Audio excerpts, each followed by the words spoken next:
Now, Frank Shaibu, the Special Assistant on Public Communication to former Vice President Atiku Abubakar, is joining us from Abuja. Good morning and welcome to the show.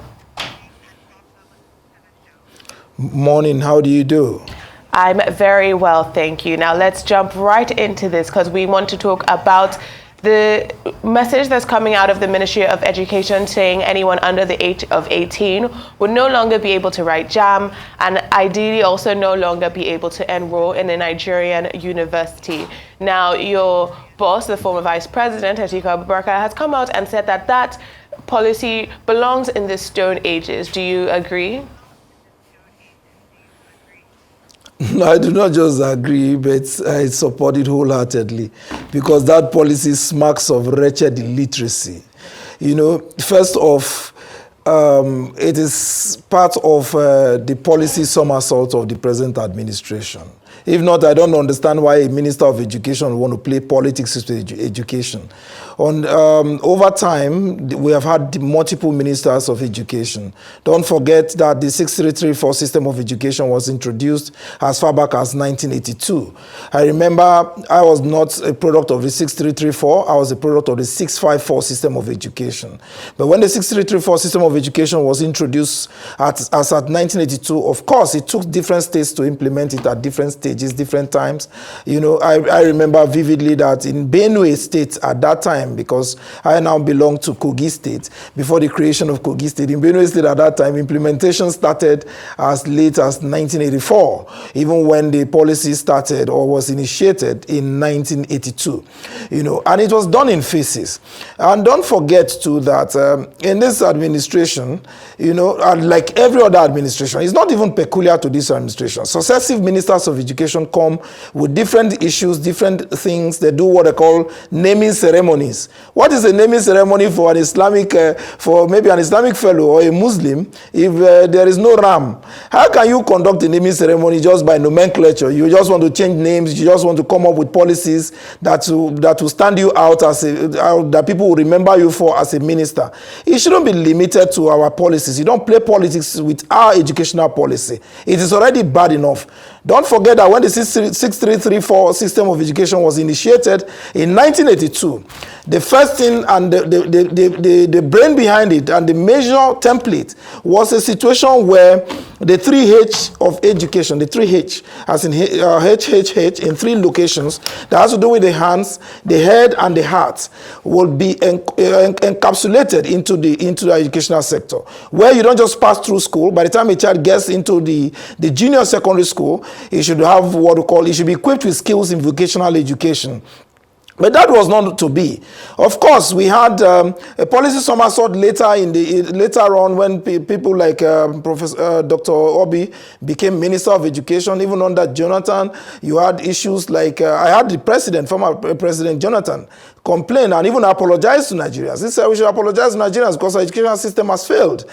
It failed because it is not about the policy. It is about implementation. We want to be like Finland. We want to be like the UK, who are the leaders in the educational sector world over because they have 100% literacy level. In Nigeria, we just have about 59.57% of literacy level. When I mean literacy level, I'm talking of people who can read and write. So it becomes heartrending when a minister wakes up and begins to junket from one location to the other and feels that, oh, you have to be 18 to become, to write the SSC or to write the Joint Admissions and Matriculation Board examination. And the only reason he gave is that the majority of these children get to universities immature. When has age become a parameter for measuring capability? You cannot wake up to say that because a child is 17 or is 16, he is immature. We have men at 80 who are talking and thinking as if they were babies. So it is not about age. It is about our educational policy. The same minister has forgotten. In fact, he was in a meeting where the National Examination Council of Nigeria were present. NECO is the one that conducts what we call the National Common Entrance. That's where their illiteracy is heartrending. And it's worrisome. If NECO that conducts National Common Entrance, which is an entrance examination into the secondary schools in Nigeria, will be at a meeting where the minister will mount or come out with such a position without raising objections, when if a simple visit to their website will show you that the eligibility requirements to be in secondary school, which is usually through their National Common Entrance Examinations, which holds usually between April, June or July every year, is that a child must be 10 years old by September of same year. Schools, new sessions begin in September in Nigeria. So a child who is 10 in September will start secondary school in JSS 1, the one I call grade 7. Now, by the time he gets to SS3, he would already be 16. So what the minister is saying, Mr. Minister is saying that by the time he gets to 16, he will now leave the school, sit at home, drink fura de nono, wait for another 2 years before he can write the SSC, forgetting that such is a dangerous and horrendous strategy, because it will lead to these children becoming frustrated, and such a situation will breed insecurity, inadequacy, coupled with lack of self-confidence, poor image perception, and an unhealthy identification. How do you expect such a child to pass examination in this country? A country that says it's practicing a 6334 system of education. In fact, they are even confused, because after that, all became and even introduced what we call the 934 system of education, which means the child spent 6 years in primary school, 3 years in the junior secondary school, before another 3 years in the senior secondary school, then 4 years in the university. We are saying that a lot is happening. Nigeria is the only country in the world that believes in making policy pronouncements without thinking. How do you wake up to say that, when the same organ of government, an agency under the Federal Ministry of Education, that superintends over the entry requirement, which is called the National Common Entrance, for kids going to secondary school, says the eligibility requirement is that a child must be 10 years old by September of the year of admission. So what it means is that a child who is 9.5 in April, in 9 years and few months in April, can write the National Common Entrance. So far, he or she will become 10 by September, and he can get in secondary school by September. How Mr. is it Shaibu, possible that a country that is fighting insecurity? Yes. I'd like to come in here, because you've raised a number of points, and I really want us to, get into the crux of the matter. Considering the myriad of challenges facing Nigeria's education sector, including the dilapidated infrastructure, the lack of quality teachers, and poor learning environments, why do you think that the Ministry of Education has chosen to prioritize age restrictions over addressing these fundamental issues? And also, former Vice President Atiku Abubakar also described the age restriction policy as a disincentive to scholarship and belonging in the Stone Ages. How do you also respond to concerns that this policy might hinder the development of gifted children who are ready for higher education at that very young age? It is not just about gifted children. There are no dull children anywhere in the world. It still boils down to wretched illiteracy I talked about. Because in this Stone Age, I call it Stone Age because you see how professors like the Minister of Education, who would say that a child should raise up his hand if he knows the answer to the question. When raise and up cannot colligate in the same grammatical environment. When you raise your hand, is it going down? It is going up. So either you put up your hand or you say raise your hand. It becomes odious because up there is not performing any grammatical function. So it's the same way the minister can wake up and tell you that, look, you have to be 18. I just raised valid points to support that already. I am saying that in clear terms. How do you wake up to say that a child must be 18 before he can write SSC or JAMB, before he can gain entry into the university? What is he meant to do between the age of 16 and 18? Stay at home? Join the insurgents? A country that the president and the nation is fighting its security? What do you do with that vacuum? No, it is not just disincentive to gifted children. That's why I keep telling people.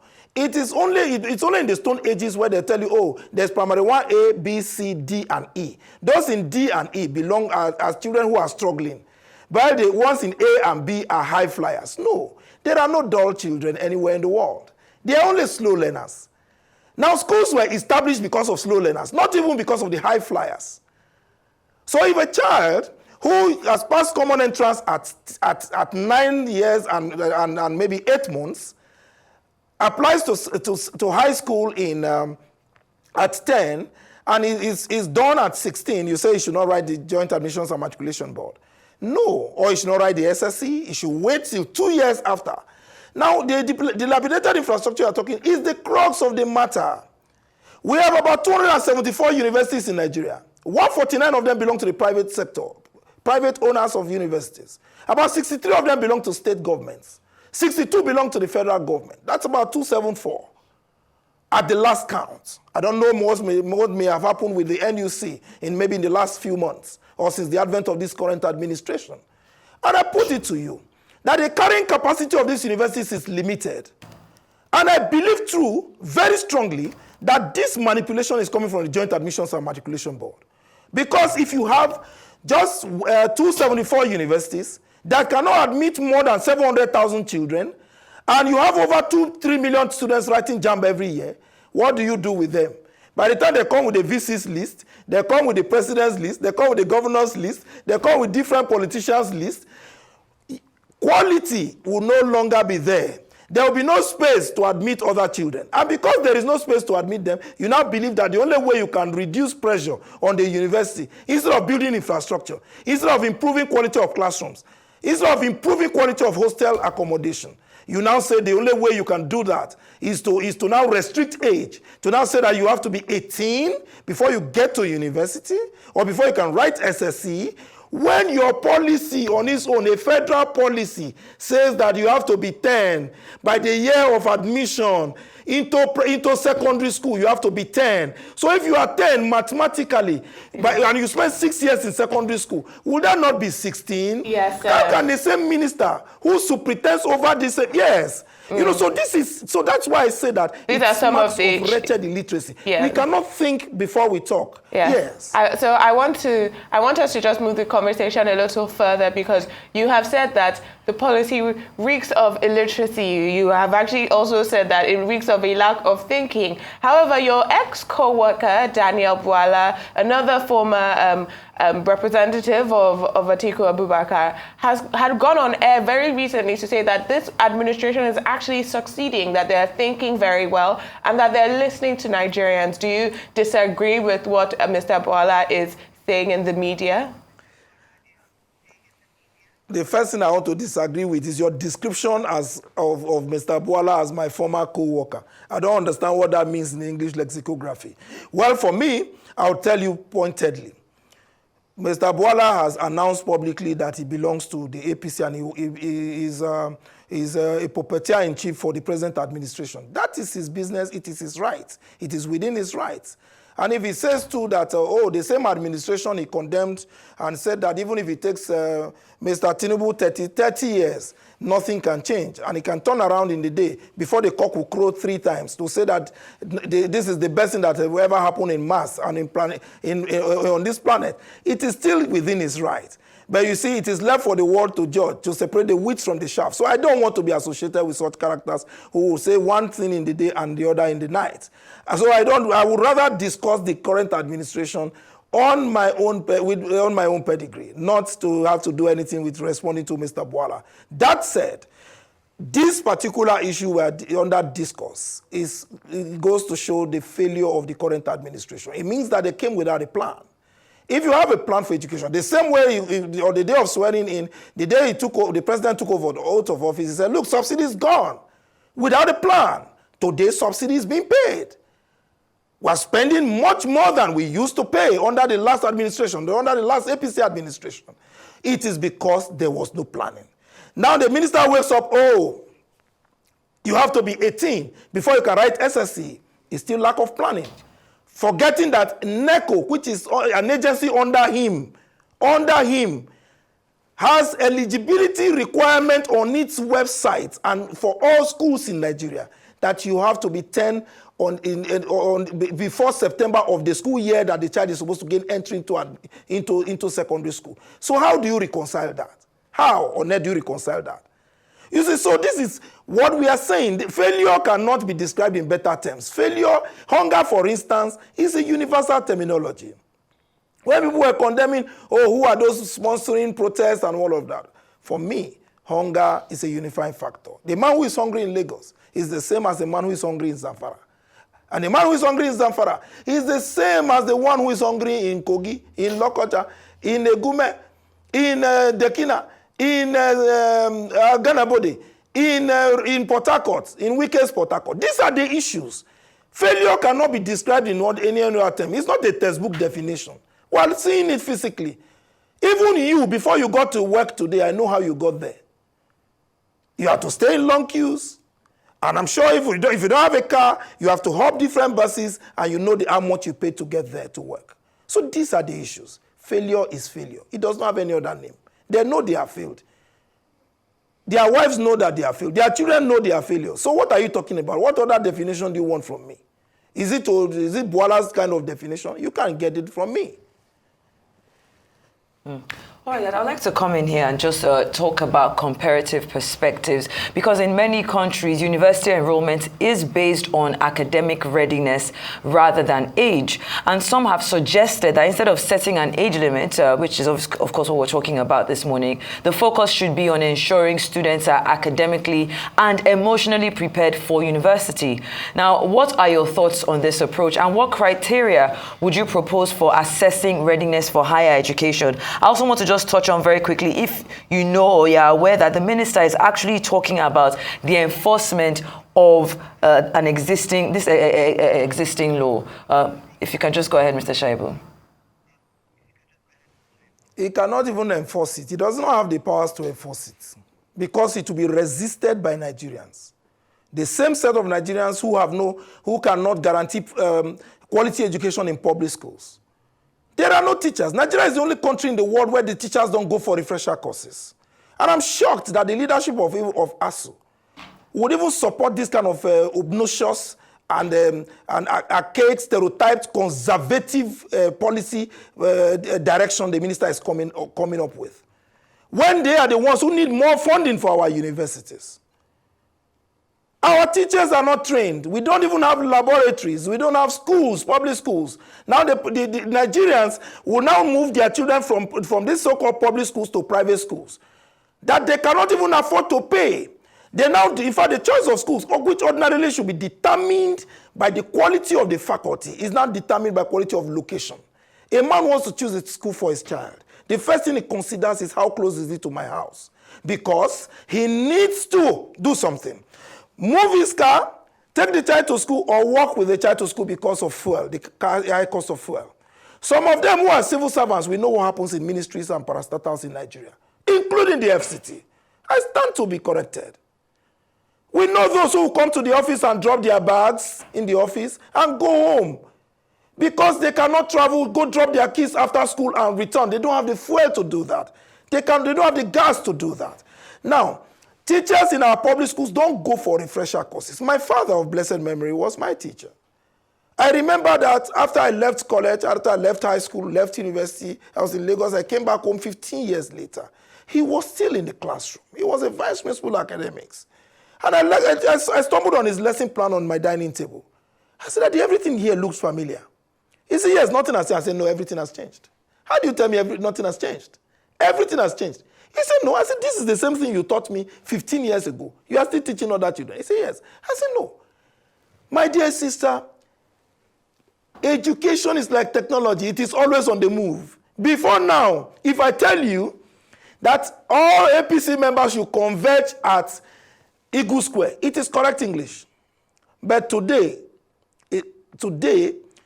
that expression is capable of waking the dead.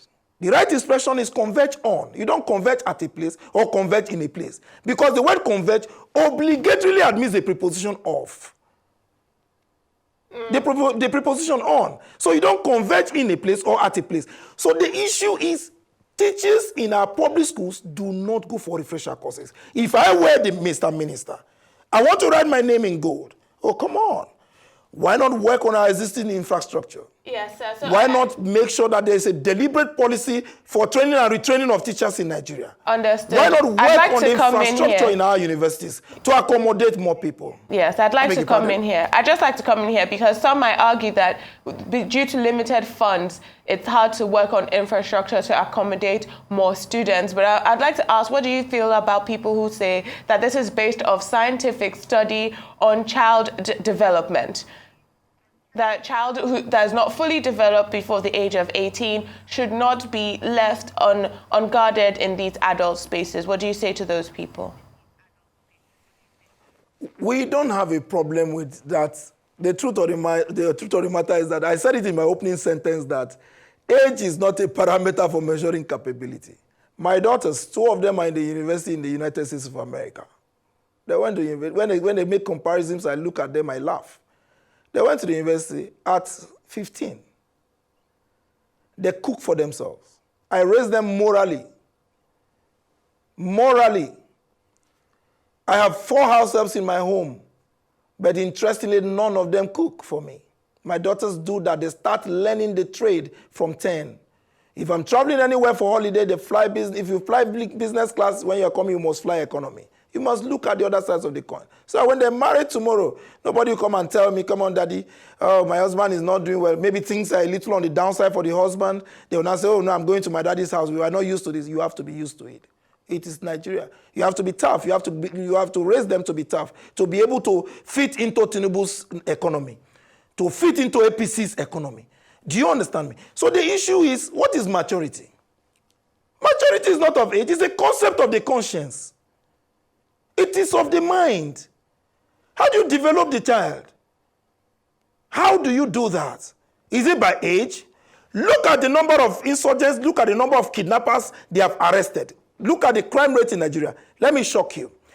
Those young people between the ages of 18, between the ages of 16 and 25 have numerical preponderance over the other age brackets in our crime rate. Number 1 factor is frustration. The right jam. Assuming I'm in the same school with you, my dear sister, you write the Joint Admissions and Matriculation Board. I write the same examination. You are admitted because your father is a senator. My father, I remember I told you in the beginning, in the course of this conversation, that my father was a teacher. Now I cannot say to anyone to assist me get admission. I want to ask now I stay at home. This maturity step, because is it from the cooking that your daughters are doing, or is it on a more scientific basis that you're measuring this maturity? What is scientific now? What is scientific? I said it is a concept. Maturity is a concept of the conscience. Our educational policy states that a child is qualified to enter secondary school at 10. What is more scientific than that, my dear sister? Eligibility requirement is 10 years old. So you cannot wake up without changing that law to say that every child must attain 18 before he can write SSC. You cannot. The minister cannot. Tell him I said so. But there are He cannot. We'll meet him in court. Mr. Shaibu, but there are experts in child Yes, psychology I'm an expert. I'm a and teacher. philosophy of education who argue that the law was informed by a scientific consideration of a child's development. So let's even leave the law aside for now. We're just talking about psychologists and experts saying that this in itself was the consideration behind it. Isn't that something that maybe we should pay some attention to, if not all? I don't have a problem with that. I don't have a problem with that. But if we must reform our education, it must be a holistic approach. You don't just wake up and announce a new policy direction as if vice chancellors of universities are your boys and your personal assistants, or the university senate, the leadership of the university senate are under your whims and caprices. No, there are laws governing some of these things. You don't just wake up to do that. One policy cannot be antithetical to the other. You cannot. As much as I believe that what stops us from saying, okay, come on, guys. SSC, yes, you can, since admission starts at 10, you can finish your SSC. When you finish your SSC at 16, you have to go for vocational training. Of course, we have no technical colleges, no vocational institutions anymore. Priority is not even given to our polytechnics in Nigeria. So what do? So you cannot write the Joint Admissions and Matriculation Board until you are 18. So if I have a choice, and I believe that my child is mature, and I believe very strongly that having invested in this child in a private institution, private high school, private nursery and primary school, don't forget too that, look, those of us who grew up in our respective villages never had access to nursery education, which is early childhood education. We had to start from primary school. So if you're a minister today and because you after going to the farm and rearing cattle, or you carry water on and do a lot of things, and before you now started school at 10 or 15, that is not it. My dear, the issue is how many of the people, how many Nigerians have access to early childhood education today? How many? Nobody considers that. A child's first teacher are his parents. How can you teach your child when you are hungry? How? Now, I now raise my child. At 16, the child has passed SSC. If you say, look, before you can write the Joint Admissions and Matriculation Board, you can change the requirement for JAMB. It will now become optional. It is now my choice. It was okay. If I cannot study in any Nigerian university, let me apply to any university outside Nigeria, if I can afford it. I don't have a problem with that. But to say that students cannot write SSC until they are 18, it is obnoxious. It is an affront on our sensibilities, and it's a clear display of wretched illiteracy. Thank you, sir. Now, I'd also like to point out or ask you about the high number of out-of-school children we have in Nigeria. Nigeria is one of the countries with we have one of the largest populations of out-of-school children in the country. So even the ones who are not in school, the ones who might now no longer be allowed to go straight to university from secondary school, will be joining this out-of-school population, increasing our numbers globally. And people often say that out-of-school children are at risk of increased vulnerability. You have spoken about the insecurity we face in different areas of our country, but also this vulnerability can be more severe for the girl child. How do you feel about that? My dear sister, if I had my way, I would offer you a piece of meat for this question, because that's a very deep one.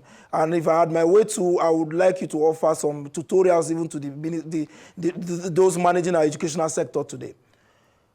My dear, the number of out-of-school children in Nigeria is more than the population of Mali and Burkina Faso. Over 20 million. UNICEF statistics. These guys don't bother. They don't care. Now you say that you now want kids who are 16 to now join this number, this large number. You see, it goes to show that we have leaders today. If I were a president, the next minute I'm going to fire such a minister for a nation that is working. Or there should be an immediate panel of inquiry to say, look, what informed this position?